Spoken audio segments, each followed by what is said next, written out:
System built for football, for players and for spectators. And here, sampling the atmosphere at pitch level, is Bob Wilson. Well, the atmosphere down here at the moment is quite remarkable. A few of the German substitutes are just leaving the field, clearing the pitch. But it really is quite remarkable. I've managed to have the experience of playing in a few finals, but never, ever experienced anything quite as noisy as this. To the right of me here, the tremendous Italian section, and to the far corner, the Germans. It really is very, very noisy, and I found one friend to my right here, and I'll go and meet him now, John Hollins of Arsenal. John, how long have you been out here? Just over a week now, Bob. For the semi-finals? To the semi-finals, what was possibly, I think, the best game of the tournament so far. Everything, and 15 goals to go with it. What about this atmosphere here now? I'm just taking it all in at the moment, Bob. I wish I was out there playing it. I've got the nerves and all these behind me. You can guess who I want to win. You'd obviously like to be out there yourself. I'd love to be out there. I've never been to this stadium before, and it's just a day in a lifetime. And who are you going to tip for the winner? I've got to take Italy, Bob. I'm learning Italian very quickly. Well, that's the atmosphere down here at pitch level. It's very, very noisy. I'm not quite sure whether you're hearing me at home. The Italians are all in very great heart, and we're all looking forward very much to a remarkable final. So you're right. So now to our four guests tonight, four of the most distinguished figures in football in this country. There's Bobby Charlton, England's favourite footballer, who's played or been involved in the last 7 World Cup finals.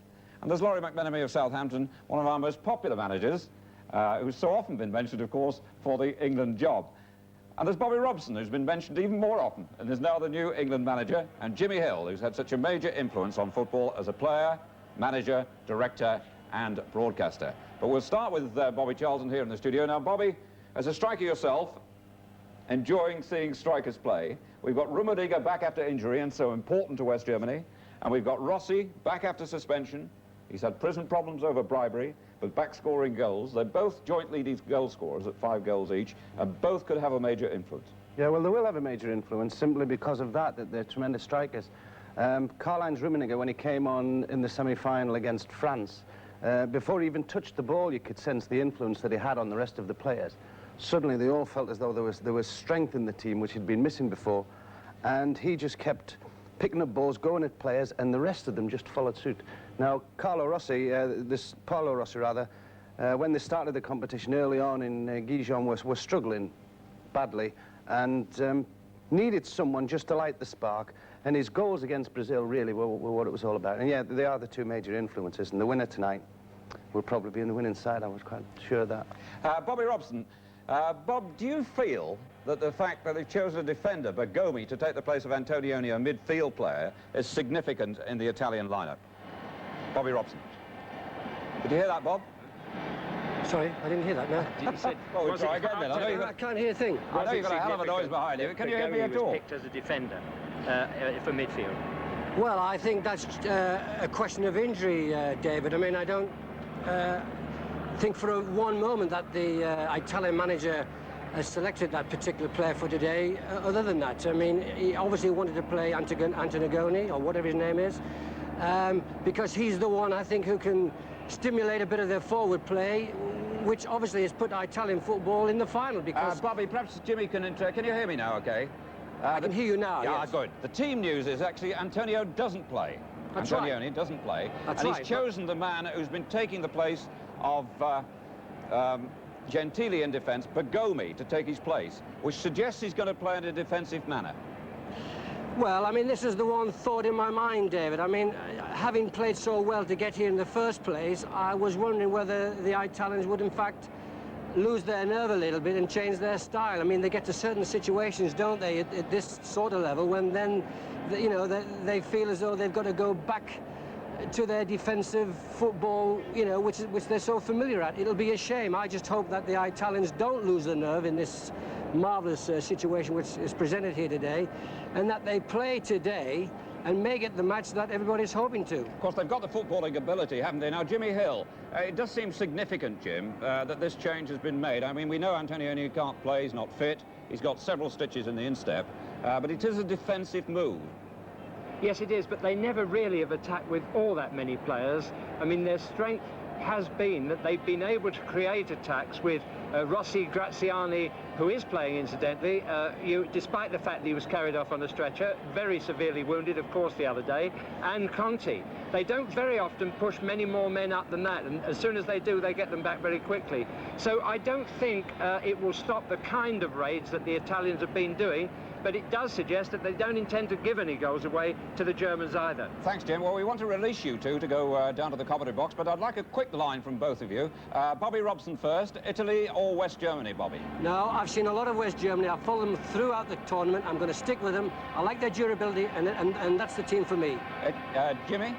Well, I'm going with Italy because they've had 3 marvellous results. They've beaten Argentina, they've beaten Brazil, and they've beaten the Poles, who beat the French. So why should we begin to doubt them now? So that's 1 for West Germany, 1 for Italy. We're hearing you at half-time. Thanks very much indeed. One of our elder statesmen sitting here in judgment. Oh, not so elder, in fact, but still. Sitting there, full of wisdom as usual, Laurie McMenemy. Good to see Bobby's got an interpreter now. He's England manager there, isn't it? That, or unless the job's made him deaf already. I think that we're talking about forwards, which is nice because we like the attacking play.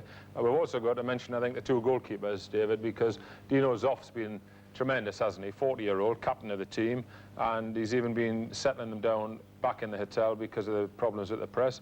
And the other fella, Schumacher's everybody's pet hate at the minute because he committed the most cynical foul any of us have seen in the last game and put the French out, really, by moving on the penalties as well when he saved a penalty. And because of that, everybody suddenly likes the Italians. But I think we've got to detach ourselves from all of that. And personally, I think that the organisation and the gradual improvement that the Germans have made and the added boost that Rummenigge will undoubtedly give them will help them, I think, today. The Italians will miss Antonioni. What a lovely stadium, made famous in the 50s and 60s by the likes of Di Stefano, but the fans here today, that's where the shot that you've seen of the stadium is coming from, up there on the tower block. The fans inside hoping that Italy and West Germany can produce something in keeping with the sort of football that was traditionally played here for so many years by the great Real Madrid side. And to give you some idea now of the size of the World Cup, 109 countries actually entered the 1982 competition. 105 took part in the end because there were 4 withdrawals. And now, with only 2 left, we await the most important football match played anywhere in the world for 4 years. The dream of Jules Rimet, the French visionary who started the World Cup, has truly come alive. Playing in the great Bernabeu Stadium, the score is West Germany 0, Italy 0. And we'll be hearing about that first half from our experts in a moment. Bobby Robson, the new England manager, Laurie McMenemy and Bobby Charlton. Now to our half-time discussion on the World Cup final. No score at half-time between Italy and West Germany. And we've got Laurie McMenemy, Bobby Charlton and the new England manager, Bobby Robson. Bobby Robson first. What do you think of that first half? Well, it got off to the start, David. I thought it would. A bit of caginess by both teams, a lot of man-for-man marking, and as a result, there wasn't too much forward play. I'm rather sorry the penalty was missed because I think that's what it needed. If a goal had come then, I think Italy would have gone on and been exciting, and Germany obviously would have had to play a lot better. But and it would have, you know, obviously proved a better spectacle. But because after that, it went a little bit dull again. There's lots of 1v1 confrontations, David. I mean, I think little Labaski, and I've seen a lot of him, can still win it for Germany. He's obviously got to try and get the ball in the penalty areas against Gentili because he's given him some hammer outside the box. And I think if he could get the ball in a dangerous area, I can see a penalty happening at the other end. For Italy, Conti's marvellous. Good tactic there because he's left-sided and he's playing on the right-hand side of the Italian flank, and he's coming inside of the number 2, and as a result, you know, he's given him some problems. And Rossi, he's dangerous if he gets the chance. I love the way Rossi is always on the half turn, and if we get the serve, or if Italy could get the service to him, he's always looking to play the way he's facing. Bobby, we're just going to have a look at that penalty incident. You obviously had no doubt about it, but I thought it was a brave decision by the referee, David, but I thought it was clear cut. I didn't think the German defender had made any attempt to play the ball at all. Yeah, well, it was Briegel. We can see what happened now with Laurie McMenemy. And then because they're in a blind side position, but he was very strong and forthright there. It's a pity he hadn't been like that on some of the fouls earlier on. But yeah, you see a different angle, and the big defender, you see he's pushing him away with his hand, and the lad just cannot get his header in at all. And that, of course, is where he scored a very similar position in the last game. Now, Bobby Charlton, a firecracker was thrown just before the penalty was taken. There was still some smoke in the penalty area. I was a bit surprised the kicker, Cabrini, went ahead and took it. Yeah, well, that's probably right. The referee really should have gone over and made sure that the dust had cleared first. But actually, when the penalty was taken, I thought that the goalkeeper must have moved before. But as it turns out, looking at that replay, he didn't. And Cabrini knocked it wide. I mean, he's going to be hated, I suppose, in Italy until they actually win this match. But I think definitely a bad penalty. Laurie spotted something then. What was that? Another Italian in the box there. Just noticed that. But, I mean, that would have gone against Italy if he'd scored, probably. So, of course, technically, that's an offence, isn't it? Well spotted, too. I think you're right, actually. Let's have a look at that. We'll have to run it back for a moment. Quattro, the referee, might have been a bit firmer, mightn't he? But let's have another look now. Is there another Italian in the box? Well, the fellow on the left starts on the lane, and he goes into the box. No. Just as he gets. Just as he gets. Well, technically, he shouldn't be in there at all, of course. But you watch all the white-shirted fellas, their arms go up in the air. But look where the man is. He's gone there to follow up, of course, in case it rebounds. But that was a great big let-off. And I agree with Bobby. It was a pity it didn't go in because the game needed that. I got more excited watching the Canberra coming to Southampton this morning, quite honestly. It has been a good final. Bobby. Yeah, well, it's been cagey up to now. I mean, I've never seen so many free kicks given away and fouls, petty fouls. Some of them, poor old Bruno Conti got booked for one that was so incidental compared with some of the other things that had gone on before.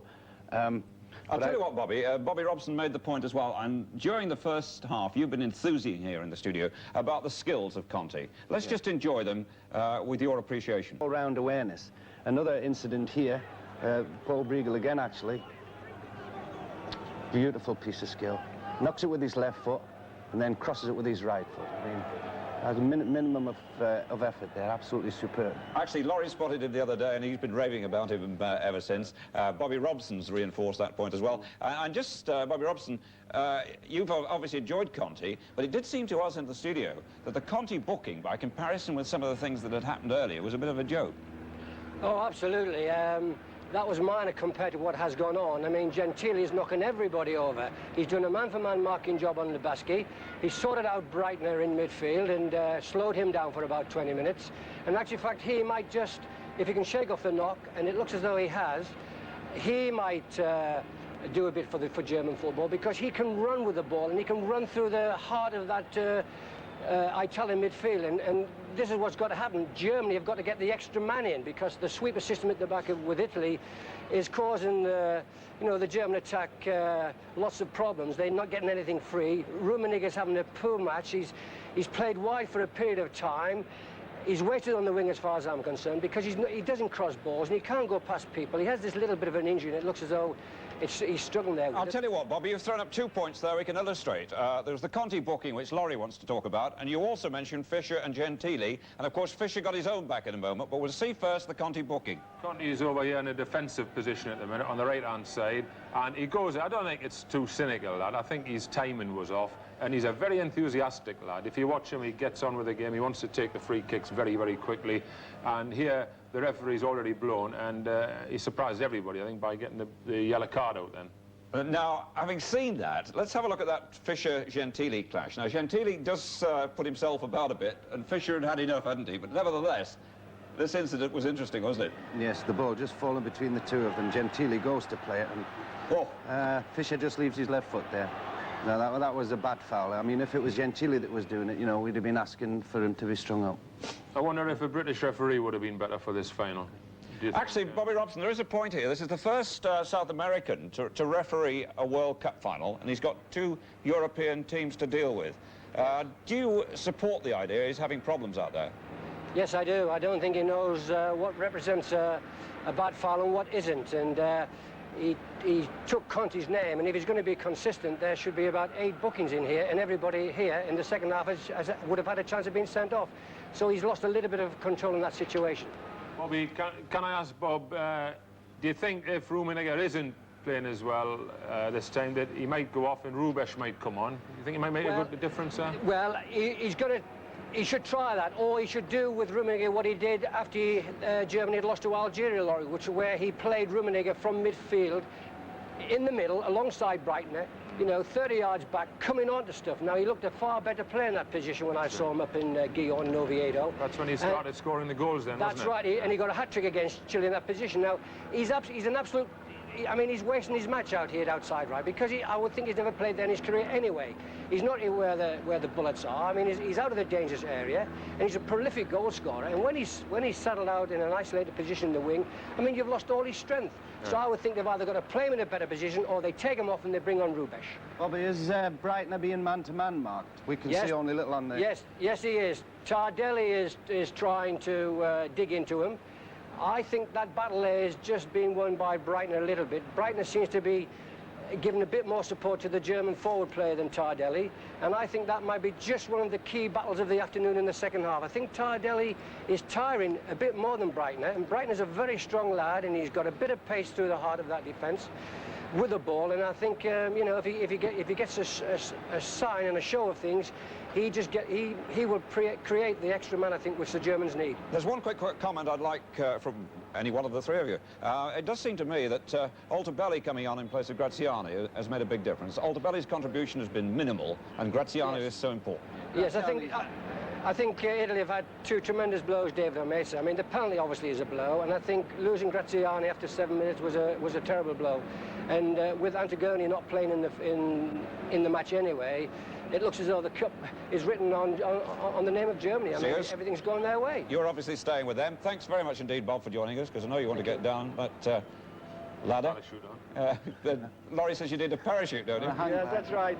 Thanks a lot for joining us. And so he's staying with West Germany now.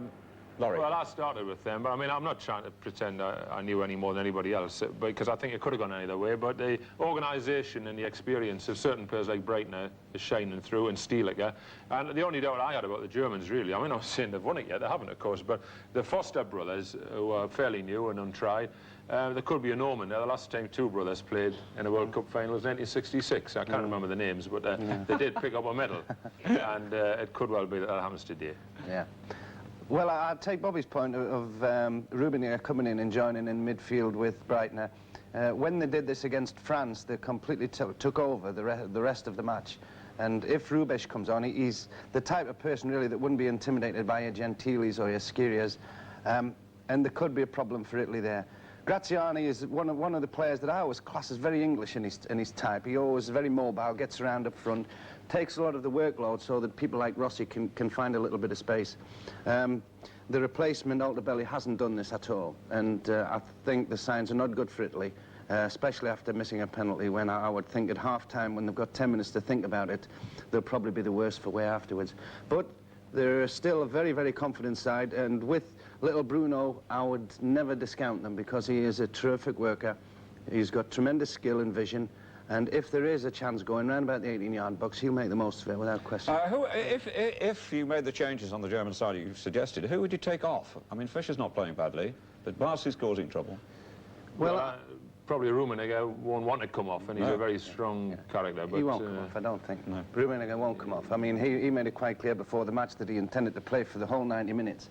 And he won the verbal battle. One of the lesser lads, like Dremler or somebody, might have to be shuffled off. But I think that they've got more strength to come on than the Italian side, because poor Rossi looks very lonely there now. Whereas if Rubesch came on and led Barski, who's Bobby Robson's tip for to do great things, Rubesch, I think, would benefit from Lidbarski's crosses. Actually, well, the players should be out in just a second, but I just want a very quick comment from you both as pros. When both sides are faced with a problem, you see football in this final at its most cynical. Well, do you agree? Yeah, well, I think that's why a British referee, I mean, Jack Tiller didn't mess around when Germany and Holland played. He gave a penalty early on, and he would book anybody, and this fella hasn't done that. But the way it's going, I would agree that as soon as there's a problem, you get a foul. Bobby? Yeah, I agree. I think that also the players are making a big meal of it. It is a professional game between two of the most professional outfits, what we class as the professional outfits, and they'll milk it dry if they can. It's up to the referee then to take control and to make sure that the game flows and the public enjoy watching it. It's not showing the game in good light. This is the pity of it. It is the best game, you know, in 4 years it's supposed to be, and I think this is a disappointment, really, that we've seen better earlier games, like with Brazil involved in particular, and there's no British team here, so this needed to be a classic, and it's far from that at the moment. But we've had some bad starts in the first half. Maybe the second half will live up to some of the good ones that we've seen this last week. Anyway, you all seem to be leaning, even Bobby, who tipped Italy, towards West Germany at the moment. The players are coming out now for the start of the second half. No score at half-time in this World Cup final. And in the commentary box, Jimmy Hill and John Watson. Just taking up Laurie McMenamin's point there about brothers in the World Cup final. There's been one or two examples of that. The Forsters today, the Charltons, as Laurie mentioned, the Van der Kerkhoffs from Holland, and back in 1954, I'm not sure if it was an omen, when the West Germans beat Hungary, Fritz and Otto Walter were in their side. So it does seem to be something of a habit to have brothers in teams that play in the final of the World Cup. And while we're talking about history, Antonio Cabrini of Italy has to live with the fact that he's the first man to miss a penalty in a World Cup final. Here with his thoughts on the second half is Jimmy Hill. Well, that thought frightened the life out of me, John. I mean, what a responsibility to be the only one to do it in the history of World Cup football. My goodness, he must feel worse than ever, but maybe his side can come back and save him and say never in the field of football conflict will so much gratitude have been shown by one man to his colleagues. Kick-off coming up now. I'm still sticking with Italy. I think the German luck has got to run out sometime. Rummenigge has stayed on, as we suspected, and I do just wonder whether he's doing his team justice. But there's Rupp Dervold. He's a jolly little man. He always seems unperturbed and happy and with no worries on his mind. Maybe that's good for his team because they play that way, whatever the score is.